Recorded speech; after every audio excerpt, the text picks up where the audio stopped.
There are a lot of interesting different Japanese creatures, otherwise known as yokai. These are seen in many different forms of media like manga and anime, but what's the meaning behind them?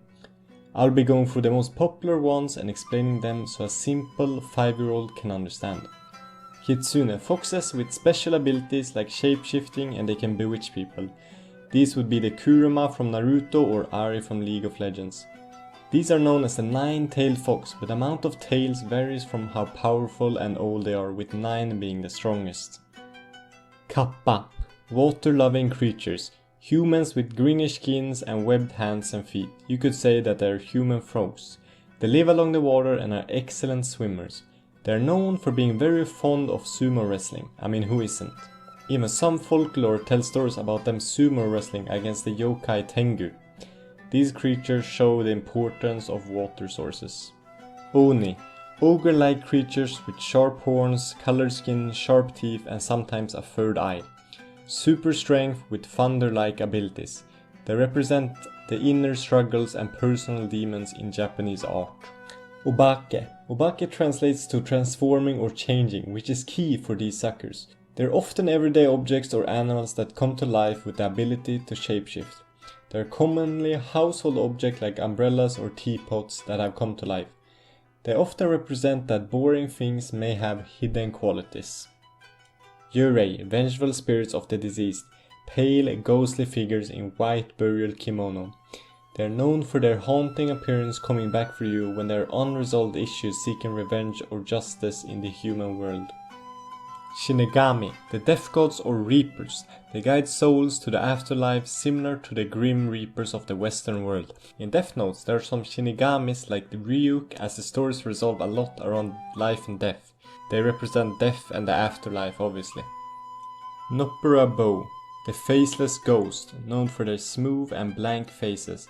They're more meant for confusion or discomfort rather than being an evil spirit. They represent themes related to identity. Tengu, these guys are portrayed as bird/human hybrids. They have long noses with red faces and sometimes have wings as well. They reflect the importance in preserving the environment as they are protectors of nature. Rokurokubi, these guys can stretch their necks to unusual lengths while still attached to their bodies, usually during night. They live ordinary lives like normal humans, but at night they engage in mischief. The long neck is supposed to symbolize a form of karma in their past life and they live with it as punishment. Jorogumo, the spider woman, is a beautiful woman associated with spiders, known for transforming between human and spider forms. They often lure their victim into their layers and trap them in their web. Usually spiders in Japanese culture means art of weaving and the concept of fate. Kaibyo, supernatural cats which are their own category. We have the Bake Neko, which can shapeshift into human form and manipulate them.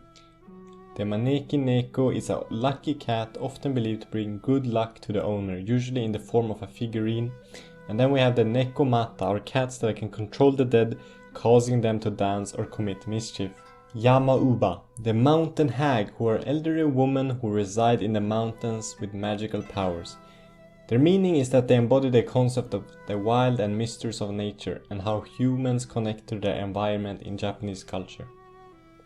Tsuchigumo, inanimate objects that have come to life after reaching a certain age or after being neglected.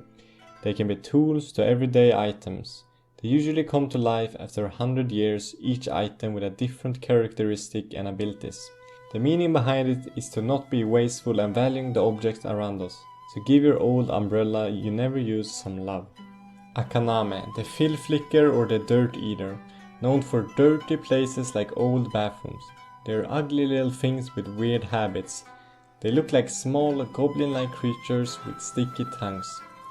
They lick the filth off the bathroom surfaces with their long, sticky tongue.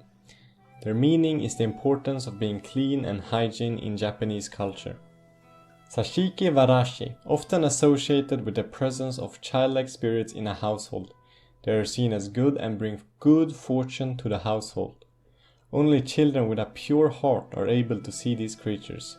Some places in Japan claim to house them, which makes it a tourist attraction. Tsuchigumo, The earth spiders or dirt eaters are portrayed as giant spiders that live underground and terrorize humans. This is an old creature dating back to ancient history where the stories began of the evil spiders. Yuki Onna, the snow woman, who is a beautiful pale woman dressed in white kimono, often in snowy landscapes. Her breath was able to freeze things that come in contact with it. The meaning behind her is the relentless nature of winter and to never trust beauty. She even appears in a Dark Souls game. Karakasa, the umbrella monster or the one-eyed umbrella, is a pretty harmless creature and usually seen as an old paper umbrella that has come to life with a single eye, a long tongue and sometimes a single leg.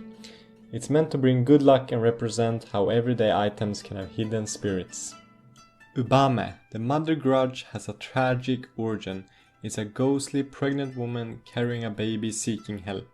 It's supposed to represent the impact of childbirth and motherhood. Amabie, mermaid-like creature with long hair and a beak, similar to a bird, scaly body, webbed hands and a fish tail and a third eye on its forehead. It comes from the sea and is associated with prophecies and protection against disease, which made it gain more popularity during the COVID-19 pandemic. Shirime, this is a weird creature. It's a faceless person who reveals a large eye in the butt.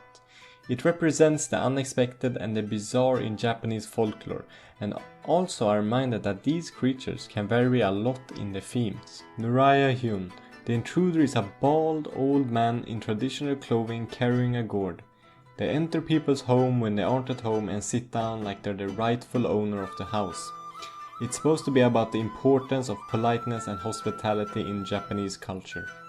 Bozo. The sea monk is associated with the sea. It's a massive figure that rises from the depths of the ocean, creating havoc and storms at sea. He's a dark figure covered in seaweed with hidden features beneath a shroud of water and mist. Its meaning is supposed to show the dangers of the sea. New. This creature has the body of a monkey, the head of a tiger, the legs of a raccoon and the tail of a snake. This is considered an evil being causing harm to others. It represents the cultural significance of mythical creatures. Nurarihyon, a warlike invisible spirit that manifests to block the path of travelers, causing confusion and frustration. It serves as a symbol of the inexplicable and the unexpected challenges of life's journey. Tanuki. The raccoon dog is a shape-shifting creature. They are portrayed as plump, shape-shifting creatures with a round belly, often wearing a straw hat and carrying a flask of sake. Their large belly can stretch and is a symbol of good luck and fortune. Gashadokuro. A giant skeleton that roams the night preying on humans. It's often as tall as a skyscraper with empty hollow eye sockets that emit light. It is said to be formed from the bones of people who have died of starvation or in battle without a proper burial.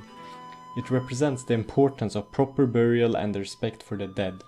Tatsu, the dragon's child. It is portrayed as a small dragon that is associated with the mythical belief that dragons are the rulers of the water element.